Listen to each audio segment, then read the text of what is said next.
Hello there, Byakamyuzu desu and welcome to my review of Alan Wake Remastered. Alan Wake is a game that I've been interested in. I've heard good things about the game, but it's actually a game I went in blindly because I didn't have an idea of what the plot was and not even of the genre. I thought it was this kind of suspense kind of game with a serious narrative line, but it did take more of a almost horror vibe when going into it, which I really appreciated. So let's talk a little bit about the game. This review will have a lot of spoilers because even though it has its own core mechanics that I will talk about, I feel like the best part of the game is actually the plot, the story that it tells, and not really the plot twists, but you will see what I mean if you stay, of course. But do beware because even if I'm not talking a lot about major spoilers, I will probably touch them. So, Alan Wake follows, of course, its protagonist, Alan Wake. And Alan is a writer, and he's facing what is called an artist's block. So, he's supposed to be, I'm not too sure if he has like a story that he's in the middle of, or if it's been a while since the last book he wrote and he hasn't put out any more works, even though his manager and the editor are kind of pressing him for the next hit. So he's an author, a writer that is quite famous, and he is encouraged by both his wife and manager, and the manager Barry is so quirky. In the beginning, I thought him a little bit annoying also, but as the game develops, which was actually a surprise to me, his character also evolves and shows other sides to it, which really surprised me. And I ended up, by the end of the game, finding him less annoying and more funny and supportive towards Alan.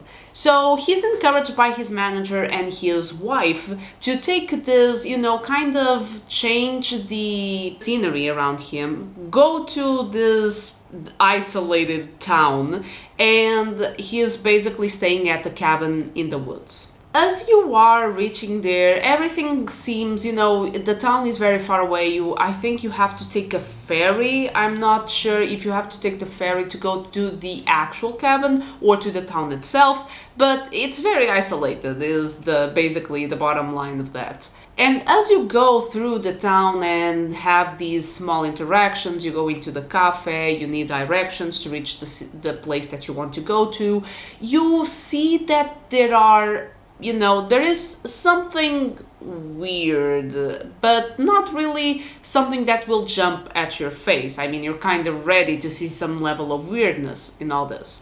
And the place where everything turns badly is at the cabin. So you have this almost Hitchcock crows scenery, or ravens, I'm not too sure what's the actual correct name. And they attack the house and you are trying to understand what is going on, and Alan sees his wife die.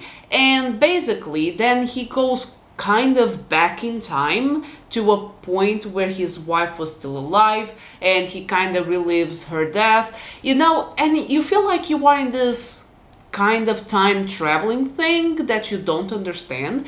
So he understands that maybe he's able to save his wife as long as he takes care with the actions. So he's really actively trying to save his wife because he loves her very much, and their relationship is a little bit strained because of his professional side of this block that everyone is trying to do their best to help him with, but he's being kind of belligerent about it. So you can see how it is. He will basically go through the town, see these very weird things happening all around him, but in the most short form, the story is about him trying to save his wife and understanding that this town has something special about it. as he goes through it, he understands that he's not the first writer that is stuck in this town. There was actually a previous author, which is Thomas Zane, that also experienced something similar, and he's finding these documents and these recallings by this author. And as you go through the game, what I like especially is the sense of, with the protagonist, not being too sure of what is happening, because the game kind of tries to tell you that you are crazy and that it's not even about the artist block. Alan just went completely mental and he's at a facility where, you know, famous people are sent to so they can recover psychologically, and he's been there the whole time, and this whole plot about his wife's death is kind of a fruit of his imagination, of his paranoia, and you are always being faced of, is this reality? Is this only in his mind?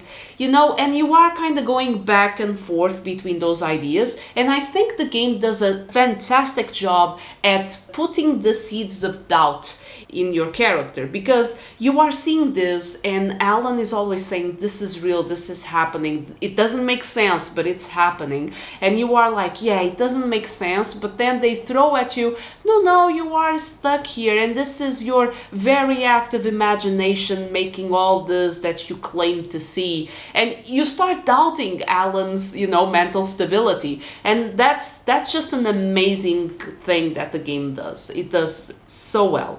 But alas, you end up understanding that even if there may be some stuff that he's kind of seeing that are not really happening, most things are actually happening, because this town is actually a fruit of someone's writing, and Alan is a representation of himself. So now you transition from this, is this reality or not kind of plot, to a plot where you are, it's kind of an inception kind of thing. You are the protagonist of the story that you yourself are writing, because he's a writer and he's basically stuck in the cabin that he was supposed to go to be able to change scenery and see if his inspiration would come back to write a new story. And he's writing the story in this cabin. He's been stuck there the whole game, imprisoned by this entity, which is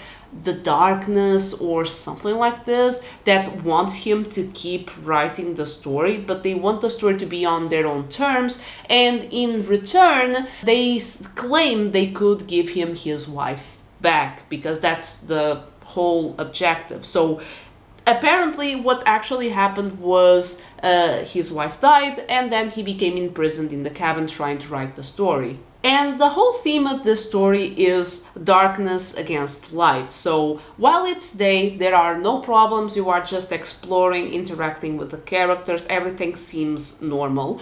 But then when the sun goes down and it starts becoming dark, that's when the creatures or the darkness takes over the people, and you have to fight them off. And how do you fight them off? You basically yield a lantern and a gun. And as you progress through the game, you will get different weapons. You will also get different forms of making light, because you will, I'm pretty sure you get a flare gun, which has very few ammo, but the flare gun is very nice. You also have flares that you can throw into the ground and kind of creates, you know, a pool of light that protects you. And you always have to mix the two mechanics, because the light makes them concrete. So your enemies are like this dark smoke that have more or less a form. But when you point the light to them, they become slower, and they also, you have to point the light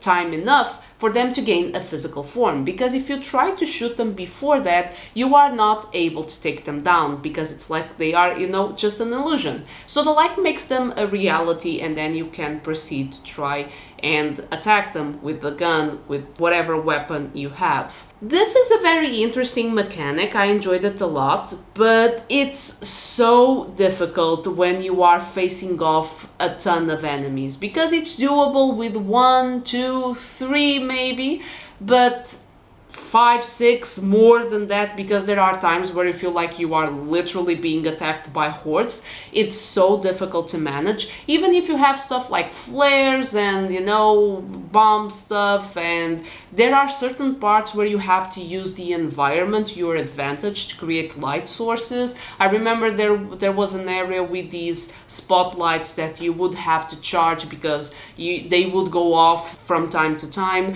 and the attacks from the enemies, it's one of those games where 1 or 3 attacks and you're out. You're literally out. And the enemies, they are so difficult.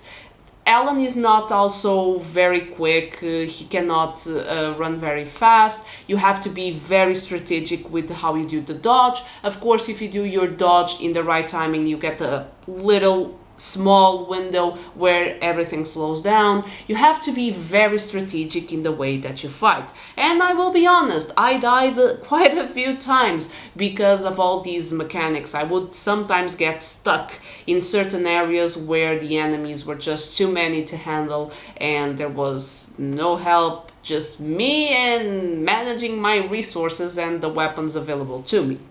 And I will say, even though the gameplay, it was interesting in the beginning, at a certain point as you are going through the game, it kind of gets old, you know? Because it was always the same thing. So explore during the day, go through this linear path, because it's very much a walking simulator for you to be able to get the story. It's a walking simulator of interacting with a few characters, so you can have cutscenes, you can have the exposition of the story that is happening, and then proceeding to the dark so you can actually fight.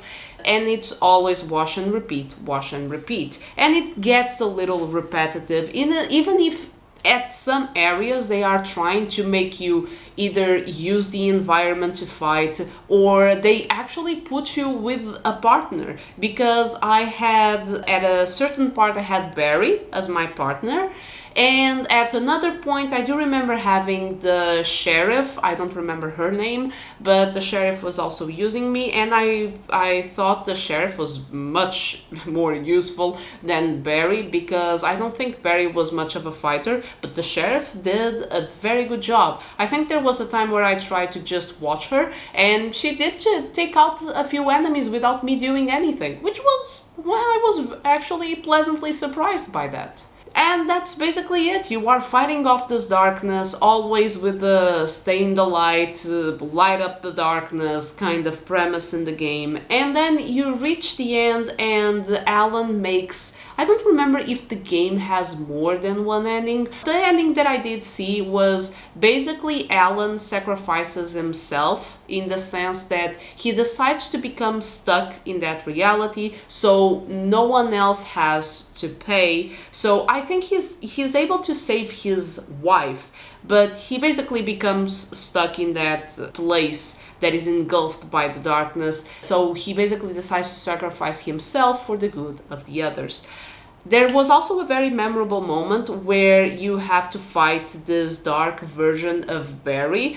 I thought that it was such a low blow for Alan, because Alan, you feel like you are in the position of Alan, because you look at this manager that seems only interested in you because you bring him money, and he's very annoying in the way that he speaks and to you and everything. But as you go through the game, you see that he's actually concerned with Alan, and you go from finding him obnoxious to actually seeing him as a supportive friend, someone that is actually there for Alan and is actively trying to help him. And he becomes, he has certain moments where he's actually funny to interact with. So making this boss fight, which was actually pretty tough, was kind of a low blow, I felt.